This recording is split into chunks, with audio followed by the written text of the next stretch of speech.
সেহেরিতে এমনভাবে খাবেন না যে মনে হয় এটা আপনার জীবনের শেষ খাওয়া। এভাবে খাবেন না, সেহেরিতে কম খান। যত বেশি খাবেন তত বেশি আপনি অলস হয়ে যাবেন। মুসলিমদের উচিত নয় খুব বেশি ভরপেট খাওয়া। এবং এই সুন্নাতটা এখন কিতাবের মধ্যে আছে, আমাদের বডি এবং আমলের মধ্যে সুন্নাতটা খুব একটা নাই। যত বড় আশিকের রাসূল দেখবেন তত বড় ভুঁড়ি,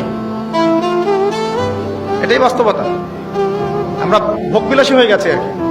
এটা আখিরুজ জামানের সাইন। নবী সাল্লাল্লাহু আলাইহি ওয়াসাল্লাম বলেছে শেষ জামানে এক শ্রেণী মানুষ আসবে যাদের উঁচু ভুঁড়ি থাকবে, ঠেস দিয়ে বসে থাকবে এবং আরাম প্রিয় হবে।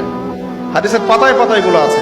ইফতারেও কম খাবেন, ইফতারে সারাদিন রোজা রেখে বেশি খাবেন না। খেতে হলেই পেটের এক ভাগ খান, এক ভাগ ফাঁকা রাখেন, আপনি ইবাদত করে স্বাচ্ছন্দ্য বোধ করবেন। ইফতারে বেশি খেলে তারাবির নামাজ পড়তে পারবেন না।